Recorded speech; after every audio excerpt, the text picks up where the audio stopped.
The frequently asked questions section, so y'all should refer to that paper. It's basically our rough overview of what is EWR, what is Warming Center. So starting, what is EWR? So you're going to hear that term being used a lot. It's interchangeable with Warming Center, but then we also have our additional cooling centers in the summer. But it's basically the emergency weather response. It's tri-county, which means we have Lincoln, Warren, and St. Charles County. We have representatives from each location, like each county, that activate. They open their doors.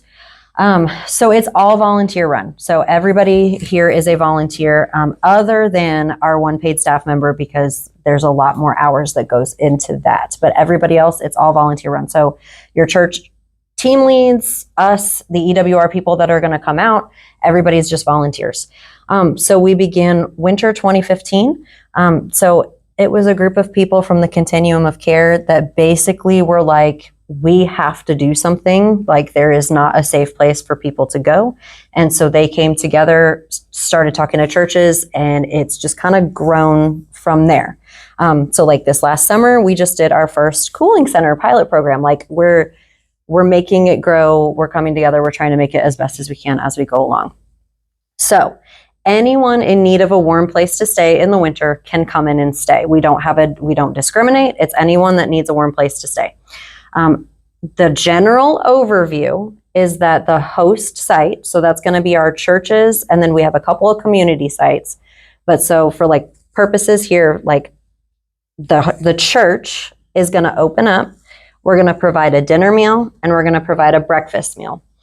Depending on your church's location and your guidelines and rules by your own county health department, is if you can serve homemade meals or store-bought meals. For the purposes of WCC, we have to do store-bought meals. Because we don't have an industrial dishwasher, we are not allowed to do homemade meals. Now, we can get around that is if someone has a food business. So like we have a baker at our church that has a bakery business. She's allowed to bring in homemade baked goods because it's baked in her official licensed kitchen. Now, Harvester, y'all can bring in homemade food. I know you're cleared, good to go. So I don't know. I know with Agape, when you had it at the Mary Lou Center, it could be homemade or store-bought, but I don't know your rules for your church. So we'll have to figure that one out. So it's sort of church dependent. But so we provide dinner, we provide breakfast. Guests will come in. They have a list of rules that we follow for everybody's safety. And then overall general view, transportation team coordinates rides for anybody without a reliable vehicle to get them to and from the host site. So that is typically through Ubers. We're going to try Lyft this year, but that's open to anybody at any time. Dates of the season. So it's mid-November to mid-March every year. And so that is historically when it has been 20 degrees or below. That's why we have those dates. This year, it looks like we may have a cold patch before then, but this year our season is specifically November 16th through March 14th. And that is what we're going to stick to because that is what we have guidelines for. So every year, it's always roughly the same schedule of mid-November to mid-March. Okay. EWR as a whole. So that's going to be people like me and Tiffany and people from our Tri-County Continuum of Care. We're volunteers. We come together and we provide certain things. So churches are not in charge of providing certain things like cots, sheets, blankets, pillows, pillowcases, dog crates, dog food. Everything you see listed here are going to be supplies in your big trailer. The trailer is going to move to each site as needed. So at the beginning of every week, it's run Sunday to Saturday. We get the trailer. You can do setup kind of at your leisure. If you're open on the Sunday, it has to be kind of quicker, but otherwise it's kind of however it works for y'all to do your setup. And we can get more into that with the manual, but each church kind of does it differently. Like some people have a setup team. Others just have whoever's there that night is going to be on setup. So someone gets the cots and the blankets and the pillows and all the food all ready to go. At the beginning of every week, you also receive a tablet, which is how we do our data entry. So we're going to go into that in a separate section. I brought my laptop to show you a little bit bigger, but we basically are trying our best to keep track of guests so that we can get everybody to the right help they may need through our county. So it goes into this tri-county-wide database that connects people with resources. And then new this year is we're going to track volunteer hours. We want everybody to know what level of work goes into this, and we think it's really important. And then we can use that to celebrate and say, this many volunteers provided this many in-kind hours. It's a really big deal. So again, we'll go into more data entry when we get to the computer section. But just know you are not in charge of bringing any kind of these supplies. They will already be at your church. So, okay, when do we open? That's the big question. Churches and community centers take 1 week at a time to be on call from Sunday to Saturday. We already have our schedule worked out for the season. So your team lead is going to tell you, unless you're doing the whole season, which is amazing, your team lead is going to tell you exactly your on-call weeks. And you can sign up as it works for your team lead. So for us, we typically do a week at a time in signups. So I'll send that out like a couple weeks before, and you can let us know your availability. For the most part, we recommend that volunteers do not take more than 2 nights in a row. There are certain weeks where we are activated every single night of the week. Like it'll be just that crazy cold stretch and we're going to be like 5 days in a row. People get tired. There will also be times where we're only activated like once in the week. So when we go through and create that schedule, you're going to put your availability with, again, keeping in mind you're a human being and you need to rest. So we want to make sure that's spread out as much as possible. Also new this year, what we started with cooling centers is we have a team lead group chat where if a church or a location is in need of volunteers, they're like, oh my gosh, it looks like we're going to be activated 5 days in a row. I have Monday, Tuesday, Wednesday covered, but Thursday, I just need somebody. We have that team chat so that we can send out volunteers to other churches. So if that happens, you will receive an email or a text or however your team lead communicates with you. WCC, I'm your team lead. It's in that email that you saw on CCB. That's the church database thing. It's going to go out to you and I'm going to say, hey, Harvester needs somebody for Wednesday. Can anybody do it? And we'll make those kind of connections. But for the most part, each church is in charge of scheduling their own volunteers. And again, it's sort of however your team lead makes that, whether it's a Google Doc, whether it's an email chain, y'all kind of figure that out, but we'll do a week at a time. Big key. We activate or open when the temperature is forecast to be 20 degrees or below between the hours of 7 p.m. and 7 a.m. Okay, so 20 degrees is our magic number. 20 degrees came from that's what St. Louis County and City were doing, and that's what worked for them. There are other counties in the state of Missouri that open centers at 32 degrees. Right now, we are not capable of that. We do not have the capacity for that.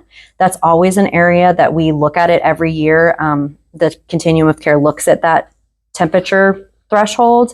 We look at volunteers, we look at churches, we look at our capacity, and we determine, are we changing this? Are we increasing it? Are we leaving it the same? For now, it is 20 degrees. Please know, we know that's not perfect. We know 32 feels awful. We get it. But 20 degrees also, and this was not me, but when the team started it back in the day in 2015, we did a bunch of surveys, and guests actually reported that was the degree threshold that they would come inside.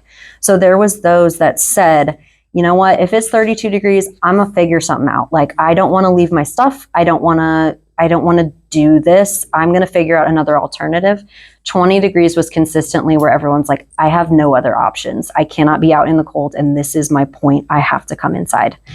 So that's a brief why we do it then. And a focus on death prevention too. Yes. And that's why the program was started, was for death prevention purposes. And so that's kind of how we look at it. Yes. Thank you for adding that. Yeah. So, and that's another we all know, I mean, I don't know if we all know, but it is becoming increasingly clear that there is not good options for the homeless in our Tri-County area. There is no permanent shelters. We used to have the Salvation Army, but that had to close due to there was a pipe freeze, and then they moved in a different direction. We don't have a place that's a full-time shelter. That's bad, and we are trying to get that changed. If that's something you're interested in being part of the solution, let me know, let your team lead know. There are groups in our county that are working on that problem. For us with EWR and Warming Center, our key is death prevention. So we know this isn't everything to help the homeless. We know more is needed, but this is our focus. Our focus is really the food and the rest. And so we're going to get to that later on. But that's why the sleep for our guests is really key.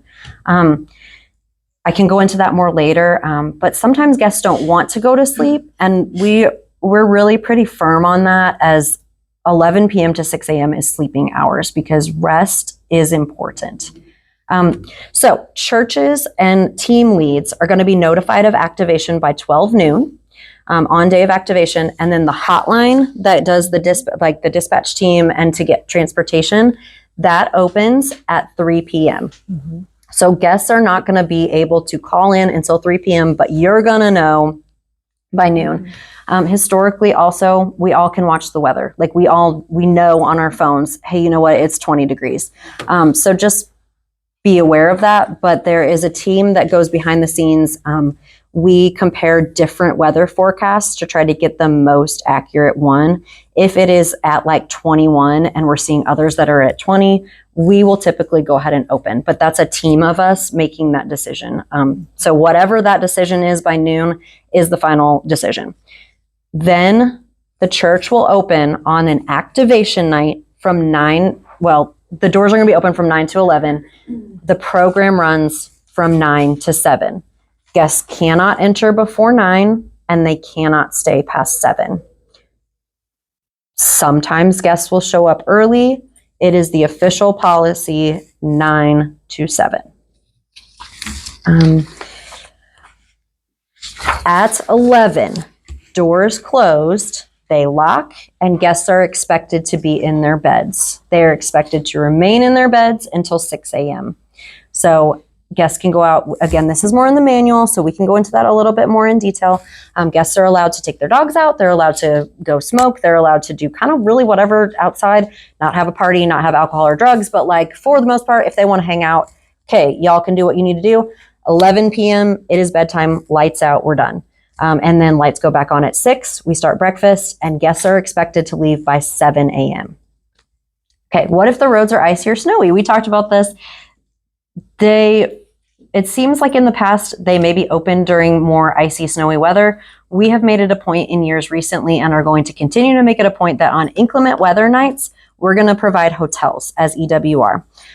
So we will let your team lead know, hey, it's looking like it is too bad to come out. We had a couple of those last year, specifically at WCC, where it was that snowstorm, and we're like, no. So we want guests to be safe, and we want volunteers to be safe. Yes. Yeah. So that decision is going to be made by 3. And so why we push that decision to a little bit later than noon is because forecasts sometimes change. Sometimes we really need to know what is actually happening. But we strive to make that decision by 3 so that we can update the hotline so that if guests need a hotel, they can go to hotels. Typically, if the roads are then safe the following night, like we're going to do the least amount of hotels that we can because we're donation funded and we don't want all of our money to go towards hotels. So if the roads are looking okay for the following night and your church is on call, do expect to open. But that's something we'll talk about with your team leads. We'll make that decision together. It's not something like we're going to be like, y'all have to open and you're not feeling safe. Like We'll make sure everybody feels safe. Okay. Dinner, breakfast, big thing.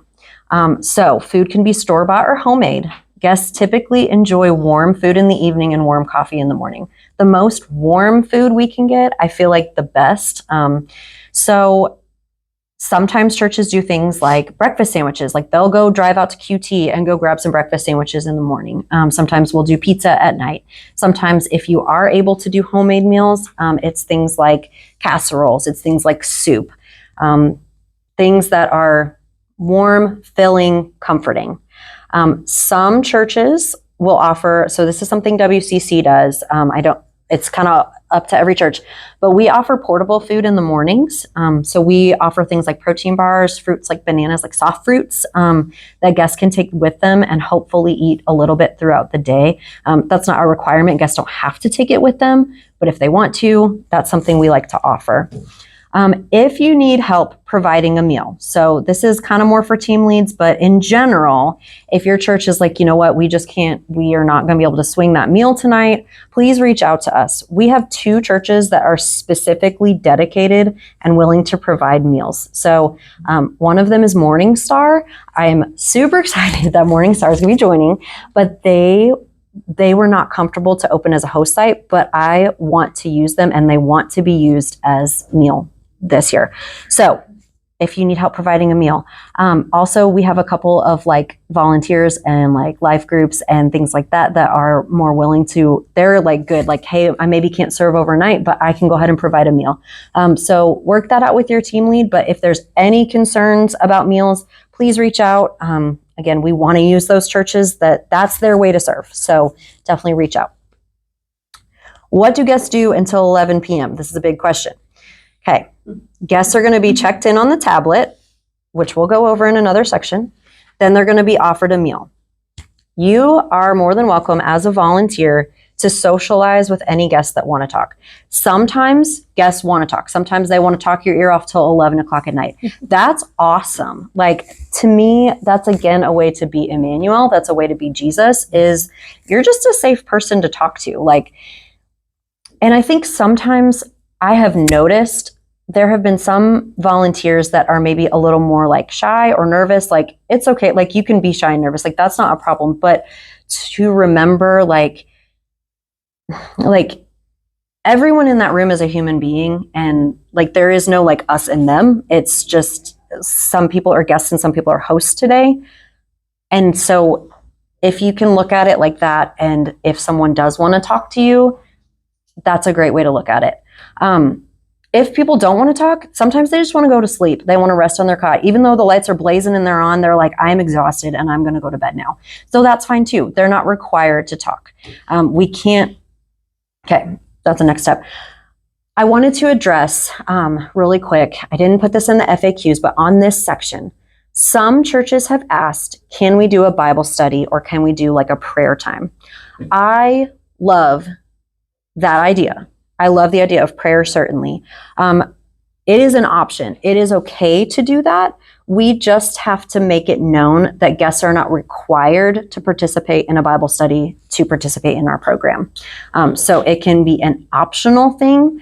And if it is done, it needs to be clear, like, this is WCC offering a Bible study at this time. This is not EWR as a whole organization offering a Bible study. So I don't know if that makes sense, but we just have to be really careful with that because, again, we don't want to put up barriers to entry. People shouldn't have to do a Bible study. But if they want to, and if y'all want to organize that, if y'all want to do a Devo, just a short one like what I did, super cool. I think that's great.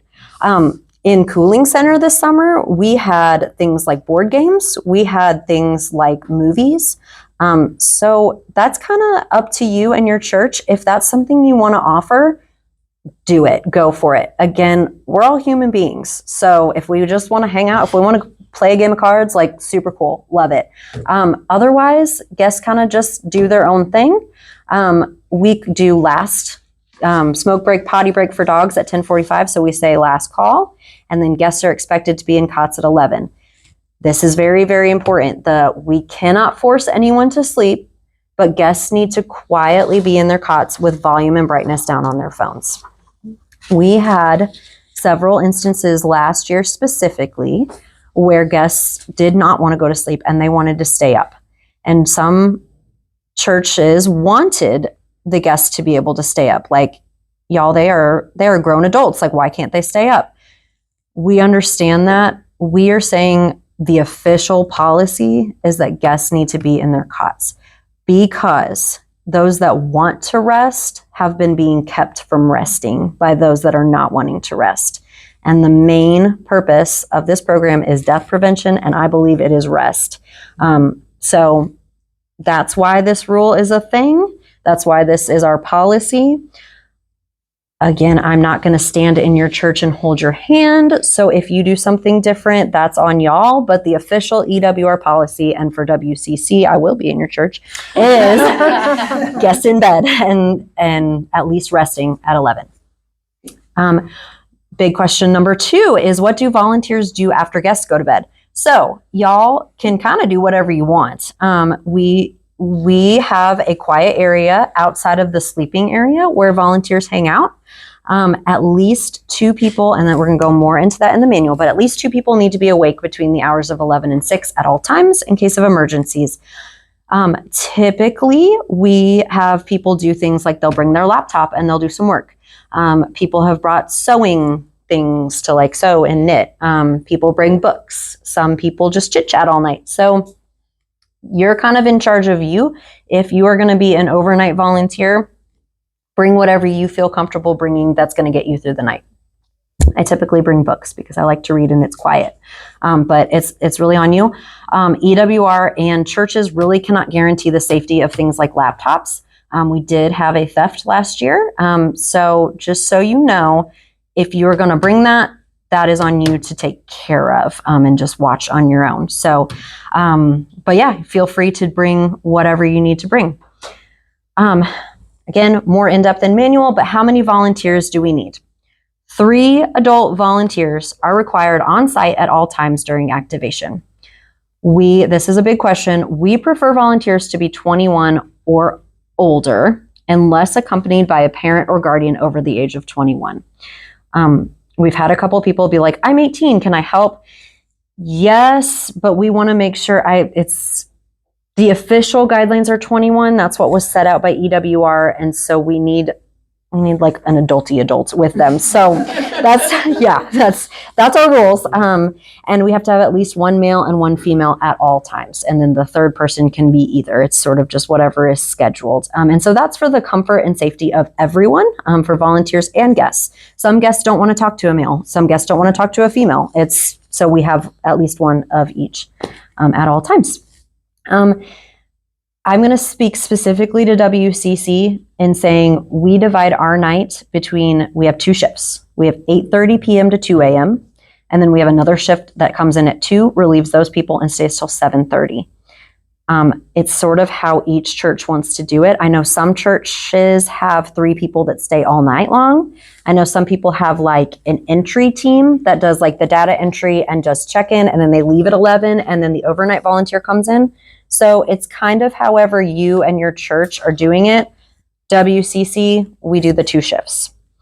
We'll go more into specific things in the manual as far as volunteers, but that's the general. Pets. So pets are welcome. Many of our guests have dogs and cats, and they consider them their family.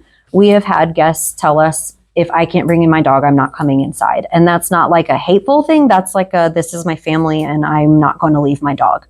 So that's why we allow dogs. It's not like I love dogs, but like that's why. It's because it's important to our guests. And also we want our little animals to be safe. We don't want them to freeze either. So we have a specific pet policy in the manual. Your team leads will see those as well. But basically, dogs need to be on leash anytime they're not in the crate. Dogs must sleep in the crate overnight. We have had a couple cats. They also got to stay in the crates because if the cats are in the crates, they're everywhere. So that's why we require the crates. And then big thing, pets do not have to be service animals. So guests don't have to show you any kind of paperwork or anything like that. Then going on, have you ever had any incidents with aggressive animals? No, we have never had an incident with an aggressive animal. That is not to say we will never have an incident with an aggressive animal, but for the most part, guests, they love their dogs, they've trained their dogs will listen to them and stay where they're going to go. If and this is more in the manual as well, but if an animal were to get aggressive, we have a policy, and essentially guests are not going to be welcome back if their animals are going to be a problem. It is on the guest to make sure their animals remain calm and quiet and that the animals go potty outside.